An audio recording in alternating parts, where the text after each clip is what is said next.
Good evening, good morning, good afternoon. I got one of those sticks that I should have had 4 or 5 years ago. Oh, maybe you should work on a better device. Okay, so it should help a little bit. Me doing this for the first time.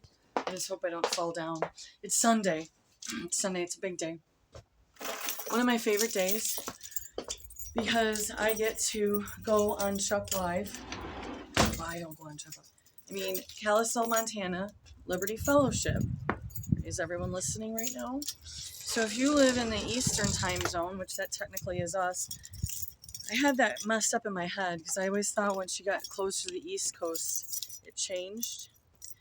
We need to look at her real quick because her flowers were super, super bright, like a deeper pink. But with the rain and stuff, it went super light. And so now we had one of these things like this. Some stuff would come up missing. Stuff started coming up missing. And so I wanted to show the, no, it's just doing the top of my head. Yeah, I mean, most people would have practiced first, but no, not me. Okay, and so I wanted to show you what's going on here if I didn't show you already. So this kind of got left because I was wanting to save it. Now that dripped a little, so that could bother me, but might sand it a little. So this would be where I sprayed the, just to give a comparison. So then leaves and stuff, it got stuck over there.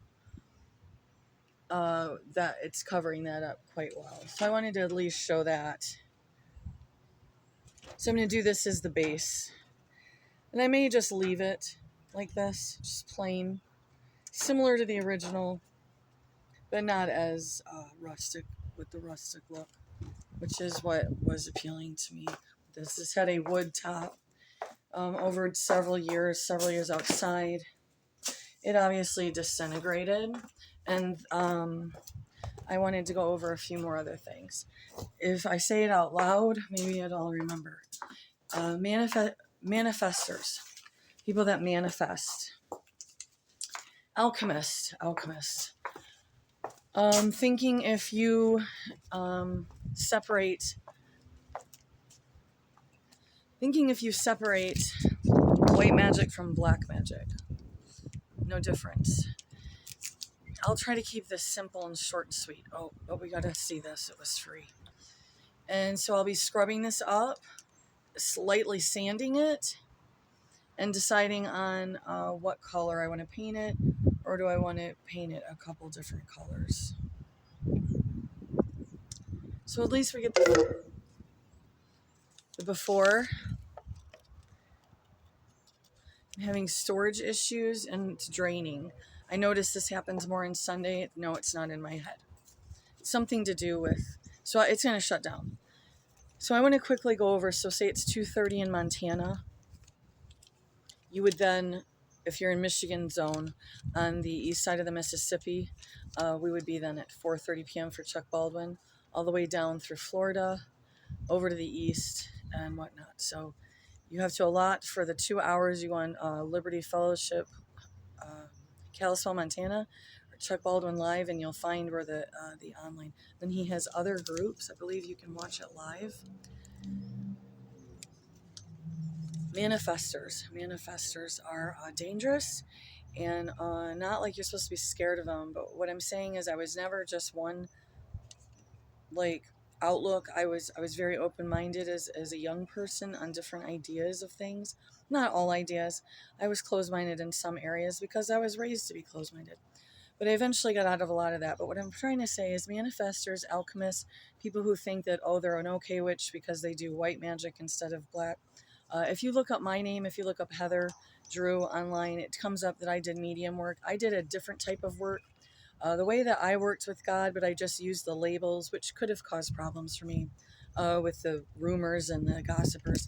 But I didn't really care at the time. I felt like I was supposed to go to these healing fairs and do some healing work, and I did. I was getting, not ganged up on again, but in a way, kind of the witches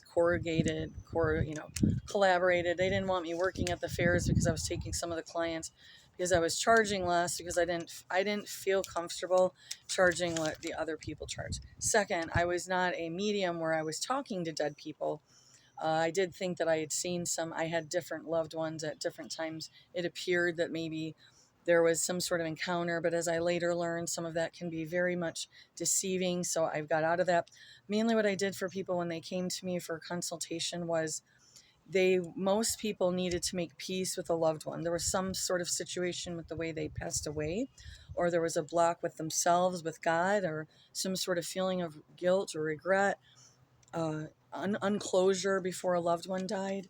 And I more or less would guide them in that direction. But I was not a psychic medium that would do things like, I see your chihuahua in puppy heaven and his name was Spot and he was really cute because he had a spot on his forehead. I was never one of those.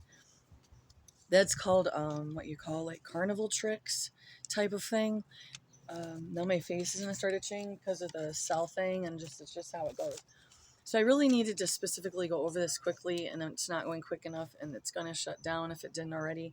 Is manifesting any sort of spells, even if it's called good spells, anything that you're doing to take the place of God.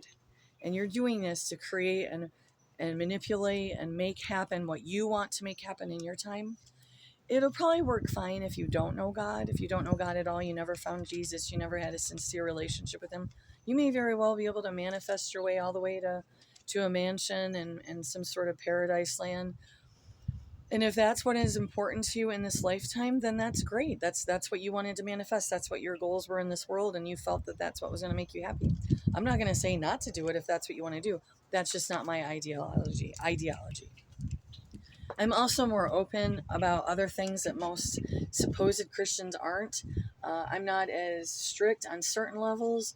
I'm not a Puritan. I cannot actually stand most Puritan rooted theologies and things like that, because what I found through the decades of different visits to cults and stuff, and I visited cults, not a lot of them. We better see her real quick too, because she just got her blooms out. They're white. There was always the ones that were very, very into this thing where, you have to be perfect. Behind the scenes was even worse. There were churches were hiding a plethora of sins in ways that you wouldn't even want to know. You wouldn't. I mean, it was that bad. You know what I mean? So for instance, the works churches, like works behind the scenes, even more sin and seediness being hidden from the main congregation. And in most instances, the sins and stuff just seeped out into the congregation.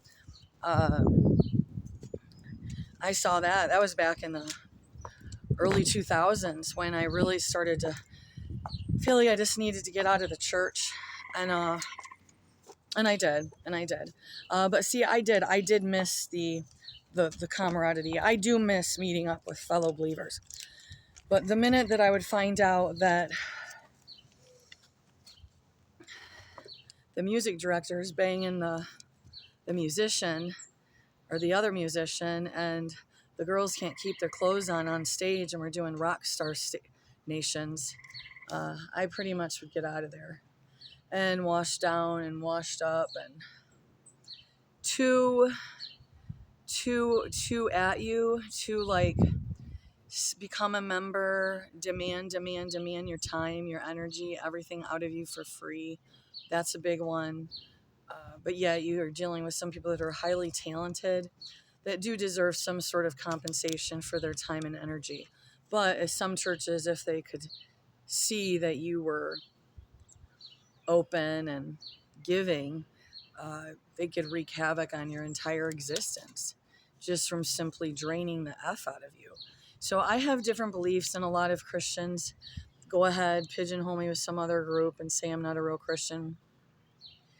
I had churches that telling you to throw out stones and this and that because it's satanic. It's witchcraft. This is the thing about witchcraft. What are you doing with the item? Are you conjuring and manifesting? It has to do with intent of purpose. So if you'll say, well, it would be intentful if you own sage and you burn it for cleansing. No, it's not. It should be completely fine. There is such extreme amounts of caring about these things that really aren't, they're inconsequential. They're not even that important. This is just my belief. You go on with your Puritanism and keep the skeletons hidden up in the closet like there's no tomorrow. I have it simplified with the Lord, which is, what is your intent? It's that simple. He goes by the heart. That's it. And nothing more. It's not that complicated. It's just not that complicated. The faith in itself is not that complicated. God goes by the heart. What's your intent? I've done several of these in the past because I do get a little frustrated, because when I find stations and they're just brilliant people, they're brilliant artists, they're so smart. I mean, they really seem to have it going on. And then I find out that they're an alchemist, a manifester, manifest what you want. I'm like, what? And it's like, I still want to just be accepting of that. But these very same people are the people that technically end up mocking in a different way than I've been known to joke around about, in the sense that, oh, you didn't get what you wanted because you believe in this silly religion where you have to suffer for this lifetime and do it your God's will. Like, I've had the money baggers. I've met the money baggers, even at that psychic fair. I was literally offered in 24 to 72 hours, make a decision to join the Druid Society, become a member. You have to come to one meeting a year. There'll be money bags on your porch.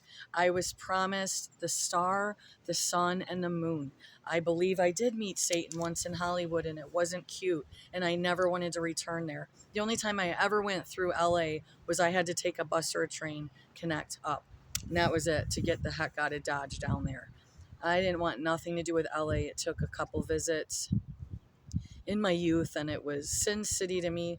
The minute I stepped off the plane, the bus, the train, the taxi, whatever, I could just feel the permeation, the seedy cestiness of satanic energies.